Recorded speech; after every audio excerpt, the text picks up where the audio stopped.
సాయి పల్లవి గారు రిజెక్ట్ చేసిన movies box office వద్ద ఘోరంగా ఫ్లాప్ గా నిలిచాయి. అయితే ఆ మూవీస్ ఏంటో ఈ వీడియోలో తెలుసుకుందాం. అంతకంటే ముందుగా మీరు ఇదే మొదటిసారి మా వీడియో చూడడం అయితే ఈ వీడియోకి ఒక లైక్ చేసి మన ఛానల్ ని సబ్స్క్రైబ్ చేసుకోండి. Number 1 Dear Comrade Vijay Deverakonda garu అలాగే రష్మిక మందన్న గారు జంటగా నటించిన ఈ మూవీలో హీరోయిన్ పాత్ర కోసం మొదటిగా సాయి పల్లవి గారిని సంప్రదించారట. ఈ మూవీ స్టోరీని సాయి పల్లవి గారికి వినిపించగా సాయి పల్లవి గారు ఈ మూవీలో ఎక్కువగా ముద్దు సీన్లు ఉండడంతో ఈ మూవీకి నో చెప్పారు. అయితే ఆ తర్వాత ఆ పాత్రలో రష్మిక మందన్న గారు నటించారు. గీతా గోవిందం మూవీ తర్వాత విజయ్ దేవరకొండ అలాగే రష్మిక మందన్న జంటగా నటించిన మూవీ కావడంతో ఈ మూవీపై భారీ అంచనాలు ఏర్పడ్డాయి.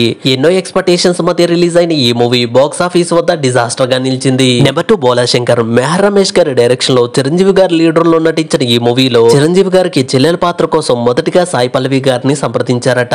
సాయి పల్లవి గారిని ఈ మూవీ కోసం అడగ్గా సాయి పల్లవి గారు ఈ మూవీకి నో చెప్పారు. ఆ తర్వాత ఆ పాత్రలో కీర్తి సురేష్ గారు నటించారు. మెహర్ రమేష్ గారు దాదాపు 10 ఏళ్ల తర్వాత డైరెక్ట్ చేసిన మూవీ కావడంతో బోలా శంకర్ పై మంచి హైప్ క్రియేట్ అయింది. భారీ అంచనాల మధ్య రిలీజ్ అయిన ఈ మూవీ బాక్స్ ఆఫీస్ వద్ద డిజాస్టర్ గా నిలిచింది. ఈ మూవీ చిరంజీవి గారి కెరీర్ లో భారీ నష్టాలు తెచ్చిపెట్టిన మూవీస్ లో ఒకటిగా నిలిచిపోయింది. నెంబర్ 3 చంద్రముఖి 2 ఈ మూవీలో కంగనా రనౌత్ గారు నటించిన పాత్ర కోసం కూడా మొదటిగా సాయి పల్లవి గారినే సంప్రదించారట. కానీ సాయి పల్లవి గారు ఈ మూవీకి కూడా నో చెప్పారు. ఆ తర్వాత ఆ పాత్రలో కంగనా రనౌత్ గారు నటించారు. ఎన్నో ఎక్స్పెక్టేషన్స్ మధ్య రిలీజ్ అయిన ఈ మూవీ కూడా బాక్స్ ఆఫీస్ వద్ద డిజాస్టర్ గా నిలిచింది. ఏది ఏమైతేనే సాయి పల్లవి గారు 3 డిజాస్టర్ మూవీస్ నుంచి తప్పించుకున్నారు. ఈ వీడియోకు ఒక లైక్ చేసి సాయి పల్లవి గారి మూవీస్ లో మీకు ఇష్టమైన మూవీ ఏంటో కామెంట్ చేయండి. అలాగే వెళ్తూ మన ఛానల్ ని కూడా సబ్స్క్రైబ్ చేసుకోండి.